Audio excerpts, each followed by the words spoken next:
Labadiena, Pulso eteryje rubrika Skaitau. Aš Agnė Deresevičiūtė ir šiandien kalbėsime apie ilgą ir be galo įdomų knygos kelią nuo pat žmonijos pradėjimo skaityti, fiksuoti iki pačių dienų. Tad Essexo universiteto moderniosios istorijos profesorius Jamesas Ravenas išleido leidinį Kas yra knygos istorija, kuris yra pirmasis tokio masto globalus ir prieinamas, tai knyga apie visą knygos istoriją. Ji tinkama tiek studentams ar mokslininkams, tiek platesniam skaitytojų ratui. Knygą lietuvių kalba išleido Lietuvos nacionalinės Martyno Mažvydo bibliotekos mokslo ir enciklopedijų leidybos centras. Na, o šiandieną kalbinu Vilniaus universiteto profesorę, gerbiamą Aušrą Navickienę. Labadiena, gerbiama profesorė. Labadiena. Tai pirmiausia, galbūt, kas dažnam skaitytojui ateina į galvą, išgirdus žodį knyga? Matyt, dažniausiai į galvą ateina knyga kaip popierinis kodeksas, kuris mus supa gyvenime dažniausiai ir tapatinamas su popieriniu kodeksu, kuris šiaip jau knygos istorijoje tai yra reiškinys atsiradęs palyginus ne taip senai, nes pati knyga kaip civilizacijos išradimas, jinai turi žymiai ilgesnę istoriją, žymiai senesnę istoriją. Ir Jamesas Ravenas savo šitoje knygoje, kurią pamatysime išleistą lietuviškai Vilniaus knygų mugėje, jisai bando ir atskleisti tą labai turtingą, labai įvairią tos knygos medijos atsiradimo ir jos kaitos istoriją. Nes pats tas artefaktas, knyga, jinai gimė senosiuose civilizacijose, senovės Šumerų civilizacija, Mesopotamijoje, senovės Egipto civilizacija ir įvairiais istoriniais laikotarpiais jinai keitė savo pavidalą.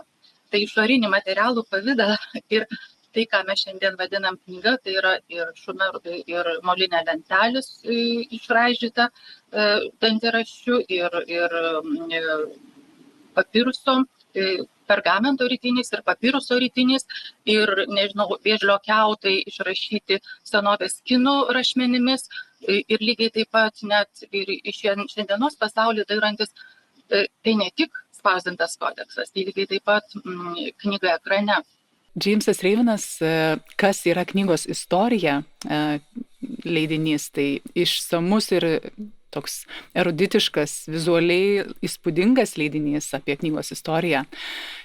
Kodėl knygų istorija apskritai nėra tik materialios formos darinys, ar ne, ar skaitimo istorija tik? Šitas veikalas, jis mokslo populiarinimo, kategorijai šiaip jau leidinių priskirtinas, bet šiaip man labai smagu, kad tai yra veikalas, knyga apie knygos mokslą, sakykime, ar ne, plačiaja tokia prasme, nes tas knygos mokslas dar platesnė sritis ir knygos istorija viena iš tų mokslo šakų. Ir labai įdomu, kad šitą reiškinį mokslininkai pradėjo tyrinėti labai senai. Ypač didelis susidomėjimas kilo atsiradus spausdintai knygai.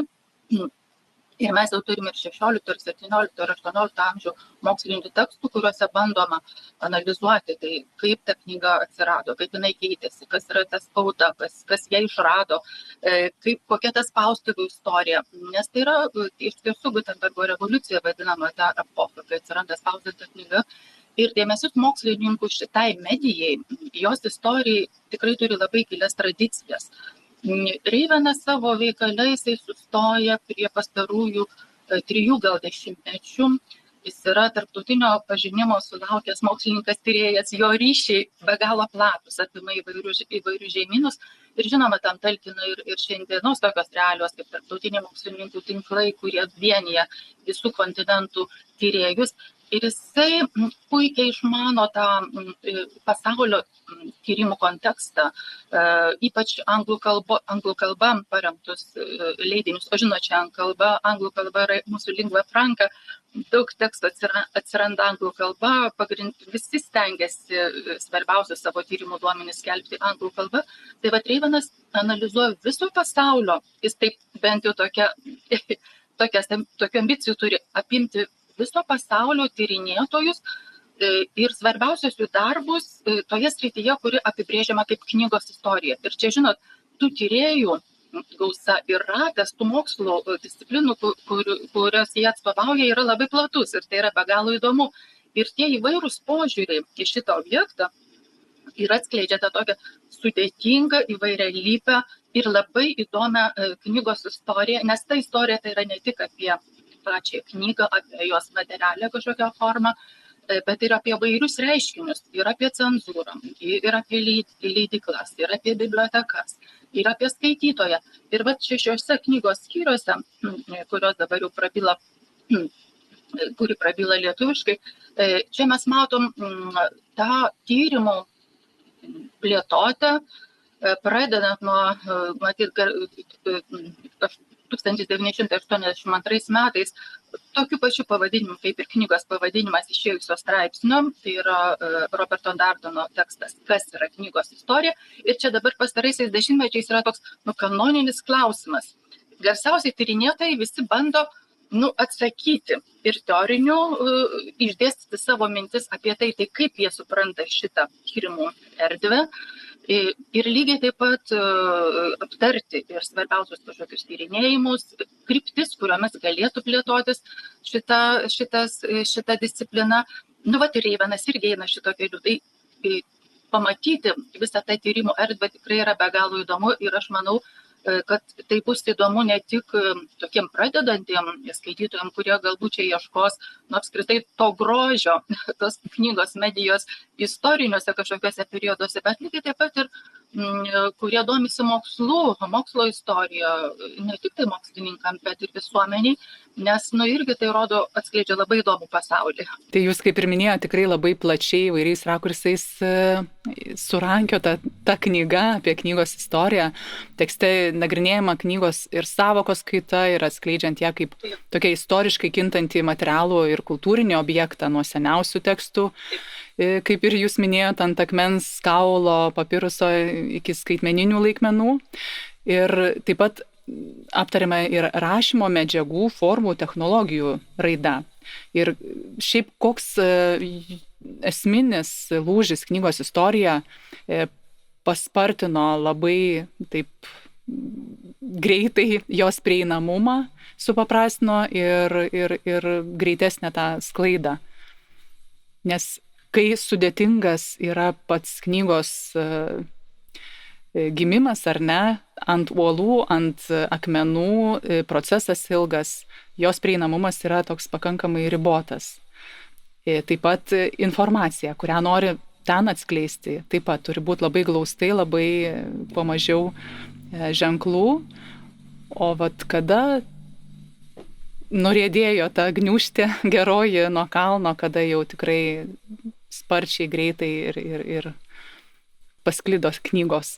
Žinot, yra keli dalykai. Kai mes kalbam apie tą medijos skaitą, tai ir žvelgiam į knygą kaip mediją, tai matyt reikėtų įvardinti kelis svarbius dalykus. Rašomoji medžiaga visada buvo tai, kas lėmė knygos formą. Iš pradžių ritinys, todėl kad papirusas jisai trapi medžiaga ir jo į kodeksą nepaversi. Nesulankstysi ir nesupjaustysi. Turi būti tik ritinys. Pergamentas vėlgi be galo brangi rašomoji medžiaga, išdirbta gyvulio oda, tai nepaprastai brangiai kainuojanti medija, jeigu ant pergamento parašyta.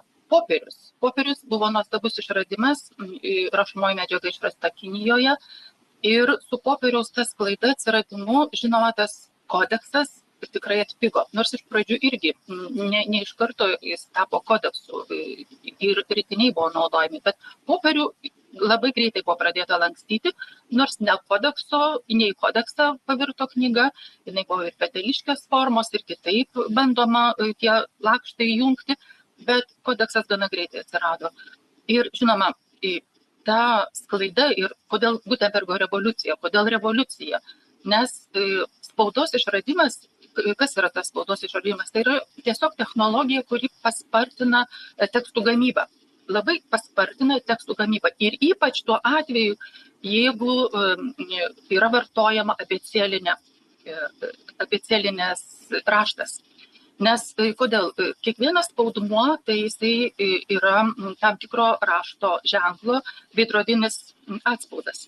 Turiu galvoje, nesvarbu, ar tai metalinis spaudmuo, ar medinis, ar bet koks perinant prie spausdinimo renkamais skaitmenimis. Tai, žinot, kiekvienam tam, kad spausdinti, reikėjo kiekvienam ženklui, rašto ženklui sukurti spaudmenį. Tų spaudmenų turėjo pakankamai būti daug, kad tu galėtum surinkti tekstą. Ir iš tiesų labai pasiteisino šita technologija tose kraštuose, kur buvo naudojamas abėcėlinis rašto sistema. Tai žinot, Europoje tai čia buvo sprogimas. Iš tiesų tai buvo sprogimas, revoliucija ir knygos paplito, sklaida, spaustuvės kūrėsi čia kaip pylėsi kaip iš gausybės rago. Tai aš manau, kad tai buvo tikrai esminis toksai lūžio taškas, tai mes jau kalbam apie kitą galaktiką, apie Gutenbergo galaktiką. Ir medijų knygos istorikai skirsto tos laikotarpius tam tikrus didelius periodus, tai gali būti ir sakytinės, rašytinė epocha, po to staiga tampa Gutenbergo galaktika, nes čia toks laikotarpis ypatingai platus, didelis, kai tas spausdinta knyga pasklinda. Ir čia, žinau, tada prasideda labai įdomus procesai, kurie keičia visuomenę. Iš tiesų atsiranda priemonės, knyga visada buvo labai svarbus įrankis, būrent bendruomenės. Ir jinai taip pat tarnauja kaip masinės komunikacijos priemonė, nes atsiradus spaudai, knygos medija tampa taip pat masinės komunikacijos priemonė. Tai jinai, žinot, irgi labai darė didelį poveikį visuomeniai, įvairiom visuomenėm. Tai dėl to čia ir Gutenbergo galaktika. Dabar mes šiek tiek jau tos galaktikos, jinai tebėra. Ir šiaip jau istoriškai žvelgiant, aš manau, kad ta Gutenbergo galaktika, jinai neturi pabaigos, nes knyga yra tokia medija, kuri vieną kartą atsiradus kaip civilizacijos išradimas, jinai tiesiog priversta kartotis, keisdama savo materialias formas. O kaip įvardinta, kaip keitėsi knygos paskirtis bėgant amžiams nuo istorijos, magijos, mokymo, pramogos, religijos, kaip jinai keitėsi, jeigu taip bendrais bruožais prabėgus pro tą laiko juostą? Žinot, jinai labai skiriasi, sakyčiau. Viskas priklauso nuo to, kokia visuomenės dalis yra raštinga, kas gali skaityti, kas geba skaityti, kokia visuomenės dalis yra raštinga, nes šiaip knyga kaip medijai tos būdingos funkcijos, jos yra labai įvairios. Tai yra jai ir magiškoji funkcija priskiriama, ir ideologinė, ir funkcinė, ir komunikacinė, ir mnemoninė, ta prasme, ir informacijai fiksuoti, ir jai perduoti. Ir žinot, pirmykštėse civilizacijose raštingi buvo tik žyniai, jie ir tie ženklai, pavyzdžiui, net ir hieroglifai, ką reiškia žodis hieroglifai. Tai išvertus iš senovės graikų, tai yra šventi ženklai, nes senovės Egipto civilizacijos rašto sistema, jinai palyginus gana greitai buvo pamiršta ir ją po to vėl reikėjo atrasti ir iššifruoti, ir tai atsitiko tik XIX amžiuje. Ir tie ženklai, jie buvo vadinti šventais ženklais. Graikai juos matė, bet perskaityti jau nebegalėjo.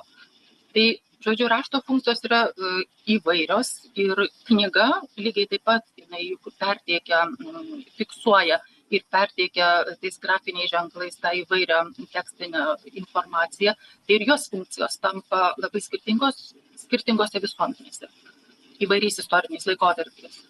Nes knygos ne tik atspindi tos istorinius procesus, bet ir aktyviai juos formuoja skirtingose laikotarpiuose ir regionuose. Ir knygos buvo ir kaip poveikio priemonė. Buvo etapų, dalinai likę ir dabar, aišku, bet buvo, tarkim, kaip stiprus burtų knygos ir kiti dalykai. Ir kuris knygos gyvavimo laikotarpis jūs galbūt, nežinau, ar knygos pačia forma, ar turiniu, ar poveikiu, ar kuris jūs asmeniškai labiausiai stebina, ar žavi?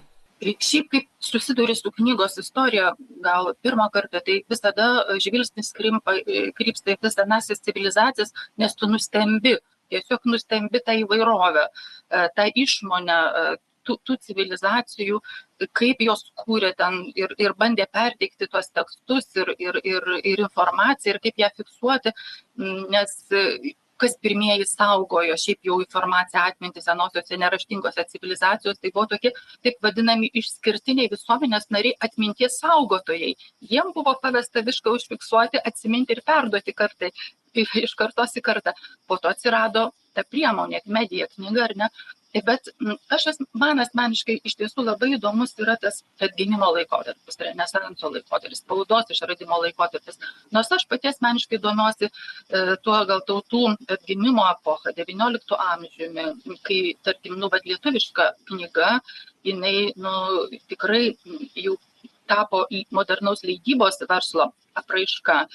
Ja susidomėjo ne tik bažnyčios institucijos ar valdovai, bet ir privatus verslas. Ir ta knyga sužydėjo ir leidyba jos suaktyvėjo ir jinai įgijo šiandienos moderniam leidybos verslui būdingų bruožų. Bet šiaip jau ta atgimimo epocha ir Lietuvos kultūra jinai yra labai įdomi ir svarbi. Lietuvos didžioji kunigaikštystė spauda atsiranda 1522 metais. Mes čia prieš kelis metus minėjom Pranciškaus Korynos metus ir buvo rengiama didelė tarptautinė konferencija bendradarbiaujant su tarptautinė pasaulinė ta organizacija Society for the History of Authorship, Reading and Publishing. Ir šitoje konferencijoje man pirmą kartą teko susipažinti su gerbiamu Jamesu Ravenu. Jis pirmą kartą dalyvavo Lietuvoje. Šiandien pristatomos knygos autorius.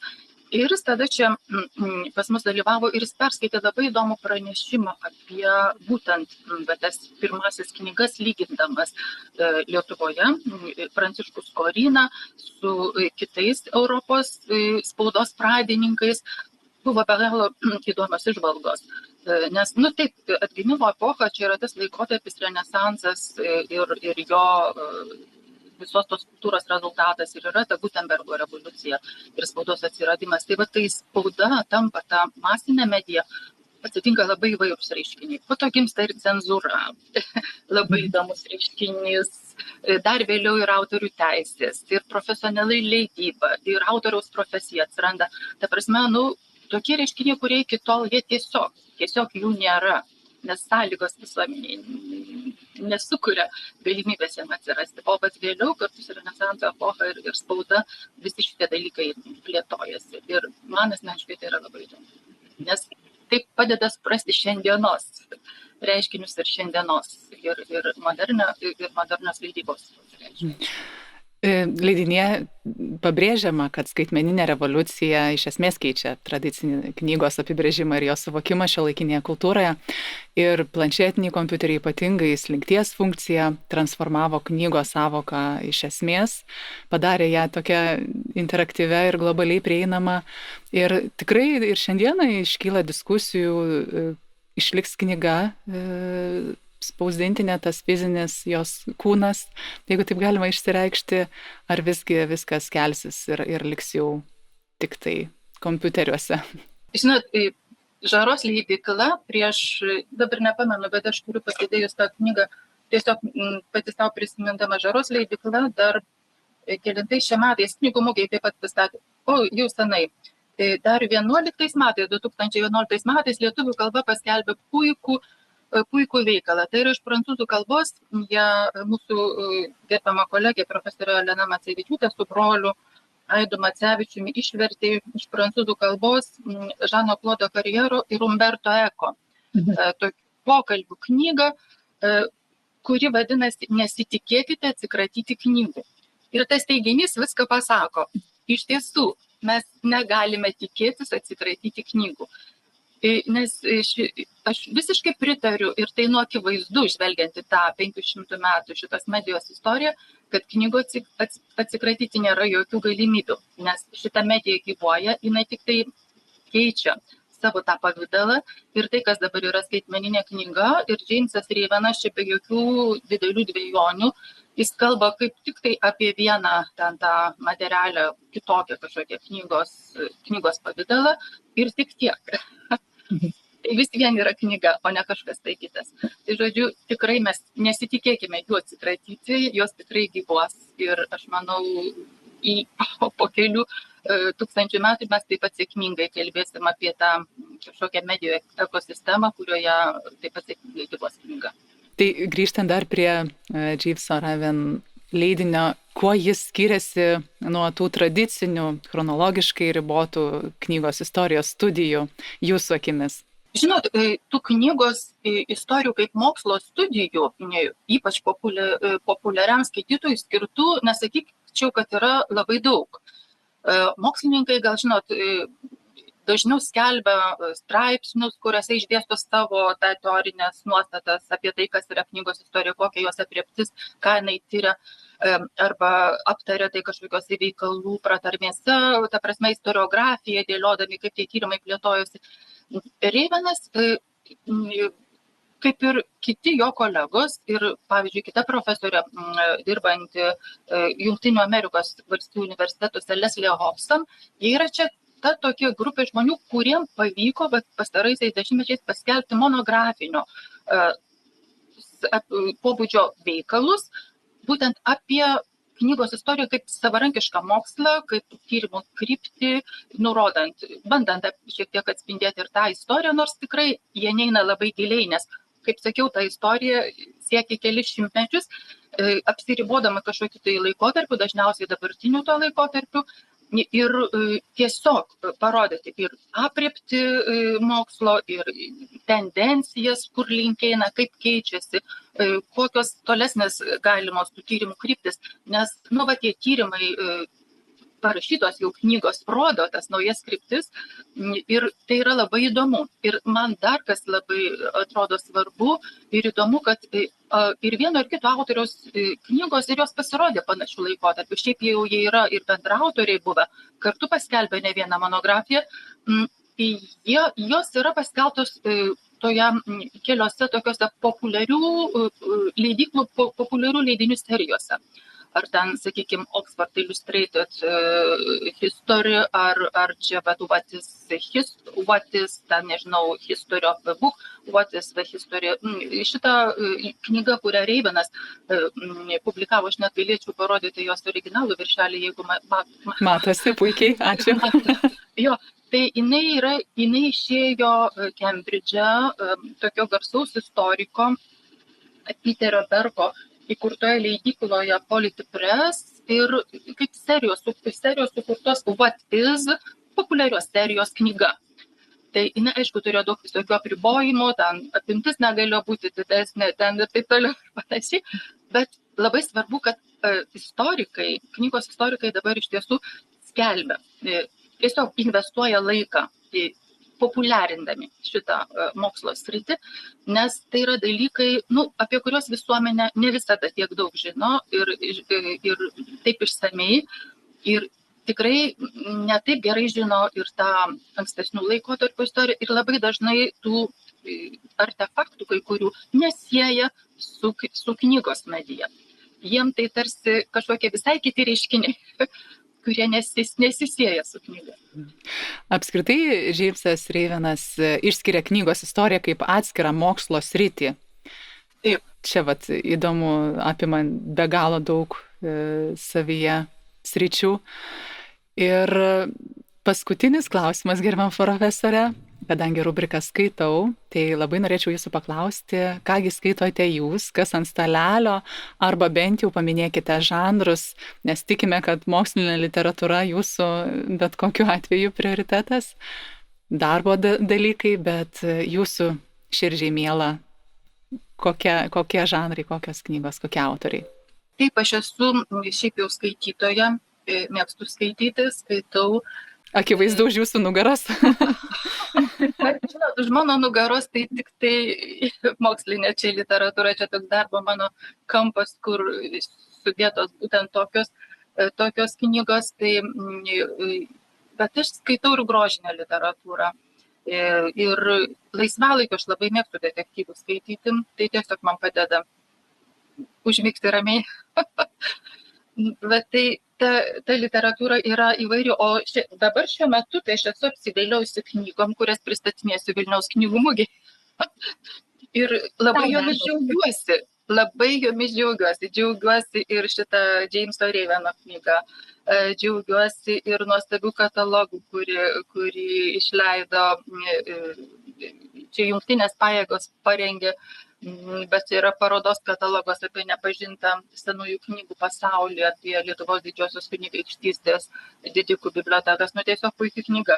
Ir tai dabar aš šiuo metu pasinėrusi tik tai į tokių knygų skaitimą, bet kai vėl galėsiu atsipūsti truputėlį, įsivažiuos semestras, tai aš manau, kad vėl atsiversiu vieną kitą detektyvą ir tiesiog pasimėgausiu šiaip laisvalaikio skaitiniais. Kągi, dėkoju labai Jums už skirtą laiką ir gražų pasakojimą. Ir susitiksime tikriausiai dabar jau knygų mugėje. Ir Jameso Reiveno knygą konkrečiai, kas yra knygos istorija, knygų mugėje vasario 26, 13 valandą jūs pristatysite, ar ne, moderuosite? Konferencijų salė 5.2 berods, ar ne? Taip, du kolegos, trise bandysim kalbėti apie tai, profesorius Arvydas Pacevičius, knygos vertėjas Armandas Rumšas, taigi tiesiog, manau, bus visiems trim įdomu pasišnekėti, kaip mums šitą knygą, ką jį mums atskleidė. O mums ateiti ir pasiklausyti? Taip, būtų smagu. Dėkoju. Primenu, kad šiandieną kalbinau Vilniaus universiteto profesorę Aušrą Navickienę. Jaukių visiems skaitimų.